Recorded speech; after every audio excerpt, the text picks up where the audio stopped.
Olá! A justiça é cega e quem já precisou dela sabe que, em boa parte das vezes, é também muito lenta. Há 28 anos, quando meu convidado assumiu a profissão, ele jurou, entre outras coisas, a busca pela administração rápida da justiça. Agora, presidente da Ordem dos Advogados do Brasil, aqui na Bahia, talvez ele possa cumprir efetivamente esse juramento. O meu convidado de hoje é o advogado Luiz Viana Queiroz. Tudo bem, doutor Luiz? Tudo ótimo, Silvana. Uma alegria estar aqui com você. Difícil cumprir esse juramento aí nesses 28 anos, essa parte do juramento? Como advogado, não. Difícil é conseguir que a justiça não seja lenta, sobretudo na Bahia, em que o judiciário está passando por uma crise grande de falta de juízes, serventuários e estrutura. Isso é que é muito difícil. Eu li um material do senhor em que o senhor afirmava que era um absurdo, inadmissível, foi o termo correto, se ter uma dificuldade estrutural na justiça baiana especificamente, quando a gente tem investimentos de 15 bilhões, 17 bilhões em eventos esportivos. Essa é a crença do senhor de fato? A minha crença é que nós precisamos discutir com a sociedade civil e com os demais poderes do Estado, inclusive o poder executivo, o poder legislativo, sobretudo o judiciário, para encontrarmos essa solução. Porque o que todos nos dizem, todos os detentores dos poderes, é que não existem recursos orçamentários e financeiros suficientes para a demanda de juízes, serventuários e estrutura. Ora, o Brasil hoje faz muitas obras bilionárias, inclusive aqui na Bahia.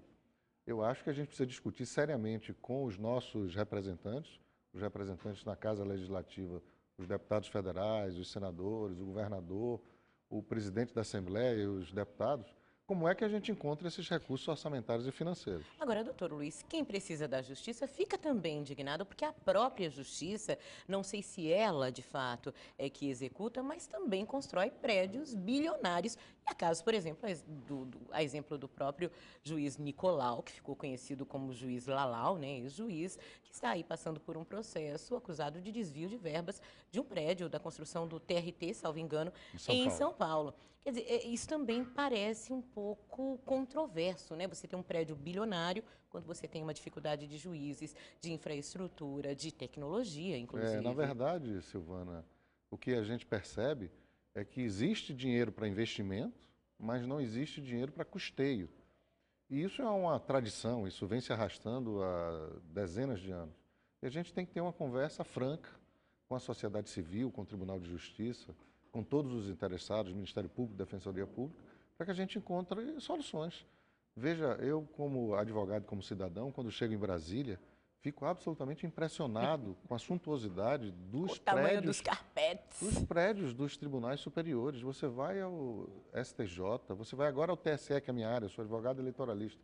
Você vai ao prédio novo do Tribunal Superior Eleitoral, é de uma suntuosidade. E como é que a gente não tem dinheiro para o custeio da Justiça da Bahia? Então, sem perder de vista que a justiça baiana é uma justiça de um Estado, numa federação, a gente tem que encontrar soluções. Agora, ao lado disso, é preciso destacar o que o CNJ já disse, que ao lado da falta de recursos orçamentários e financeiros, existem também problemas sérios de gestão. Esses problemas de gestão, eu acho que a gente tem que enfrentar mais rapidamente do que as questões estruturais. E a OAB está firmemente nessa intenção de colaborar com o Judiciário de forma crítica, encontrando os problemas e propondo soluções. Além de estrutura, além da parte de gestão, há quem diga também que nós temos um problema crônico de legislação no país. E essa é a questão abordada pela repórter Juliana Cavalcante. Presidente, o senhor acredita que as leis brasileiras estão caducas diante de tantas modalidades de crimes diferentes? Na minha opinião, o Brasil tem lei demais. O Brasil tem lei para tudo e muitas leis que não são cumpridas. A lentidão da justiça não é exatamente fruto da legislação processual. A questão é uma mentalidade que faz com que o processo se alongue indefinidamente. Seja porque existem realmente muitos recursos disponíveis para a defesa, mas não é esse o problema. O problema é que o judiciário não se aparelhou para que esses processos sejam rapidamente solucionados. Eu vou dizer uma coisa aqui a você, Silvana. Eu sou advogado eleitoralista, trabalho na área eleitoral, que é Justiça Federal. A Justiça Eleitoral funciona perfeitamente, rapidamente. Por quê? Porque você tem prazos certos para fazer a eleição. E os mesmos juízes que funcionam muito bem como juízes eleitorais, quando vão para os cartórios da Justiça Estadual, não funcionam. É uma questão de mentalidade, ou seja, a Justiça baiana se acostumou que é possível ser lenta. E nós estamos fazendo o discurso contrário. Nós não podemos aceitar que ela seja lenta. Ela pode ser melhor.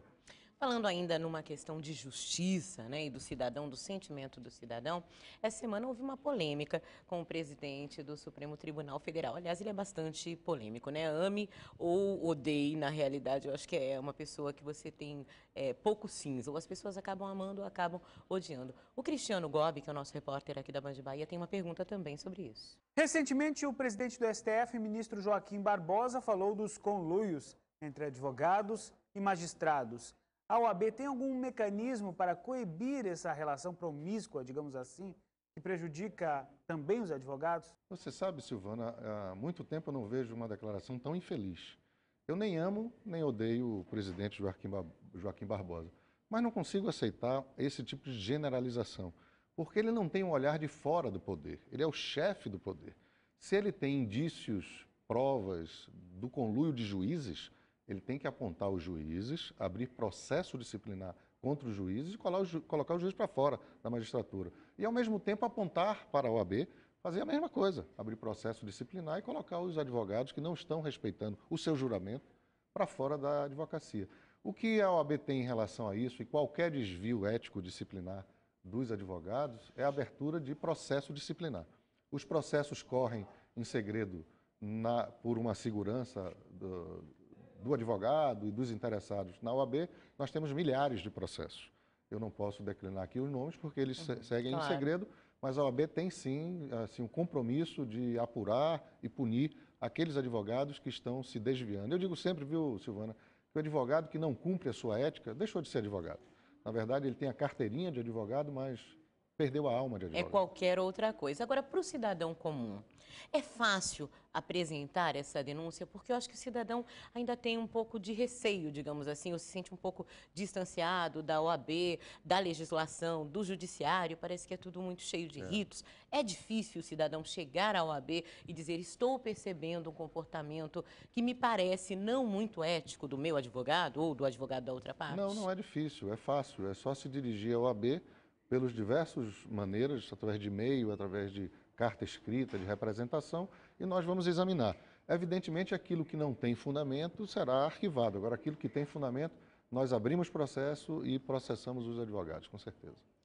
Já já, a regulação das faculdades de Direito e os maus resultados dos exames da Ordem. O Entrevista Coletiva volta em instantes.